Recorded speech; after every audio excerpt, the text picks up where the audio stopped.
Bonjour chers amis et bienvenue sur cette chaîne, la chaîne de l'immigrant.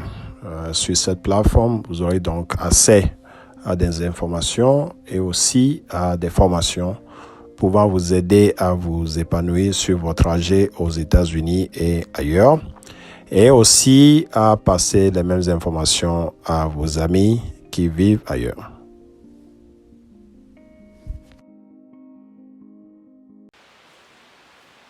Bonjour les amis, je m'appelle Eric Haïté, je suis consultant pour immigrants.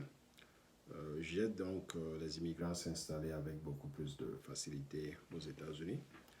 Ici, je vais parler donc d'un sujet que j'ai déjà commencé, sur lequel j'ai fait des vidéos précédemment. Il s'agit donc de l'achat de maisons aux États-Unis. Alors, dans cette partie, je m'en vais donc parler de la troisième partie, c'est-à-dire de ce qu'on peut faire après avoir été garanti donc un prêt immobilier. Alors, donc là, vous savez à cette phase de quoi est-ce que vous aurez donc pas besoin, mais ce qui sera mis à votre disposition pour l'achat de la maison.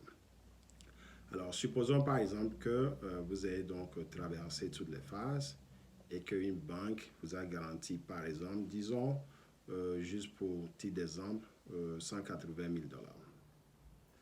Alors, à cette phase, donc, ils vont vous donner une lettre. En fait, c'est une sorte de preuve d'approbation de ce prêt-là. Donc, avec cette lettre ou bien cette garantie d'approbation, vous allez donc travailler avec un realtor ou bien un agent immobilier pour trouver donc la maison qui vous va bien. C'est bien beau de penser que vous pouvez faire ça vous-même, c'est-à-dire chercher une maison qui répond à vos attentes, mais c'est toujours bien d'engager quelqu'un qui est dans le domaine.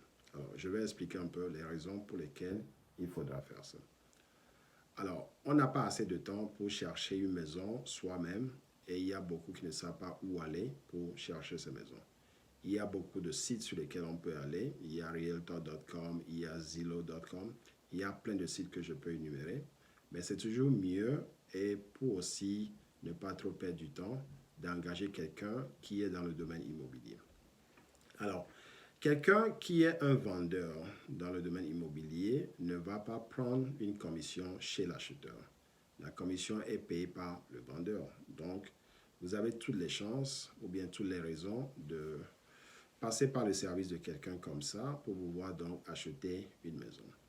Alors, ce que vous allez faire, c'est rechercher là où vous êtes. Vous allez simplement sur Google, vous allez taper Realtor ou bien Real Estate Agent et ça vous donne une liste. Souvent, ce sont des gens qui travaillent pour de grandes compagnies, mais vous allez aussi voir un peu les reviews sur ces personnes-là pour voir si les gens qui les ont déjà utilisés ont apprécié leur service. Alors, trouvez quelqu'un qui a de bonnes revues, qui a donc de bons points sur le site, sur Google ou bien sur d'autres sites.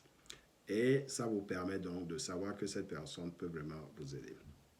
Alors, vous allez appeler la personne, vous allez donc vous rencontrer avec lui ou bien avec elle et vous allez lui dire donc de quoi est-ce que vous avez besoin. C'est-à-dire, il faut être spécifique. Vous avez besoin d'une maison de combien de chambres, dans quel quartier vous voulez la maison. Peut-être on peut aussi aller par zip code parfois. Donc, si vous connaissez bien une ville, vous dites à la personne, je veux telle partie de la ville. Peut-être c'est le sud-est, le sud-ouest, le nord-est, le nord-ouest. C'est-à-dire, vous donnez toutes les spécificités possibles. Comme ça, la personne peut chercher cette maison qui vous plairait ou bien qui répondrait un peu à vos attentes. Voilà un peu comment cette phase va se dérouler. C'est un peu la recherche de maison.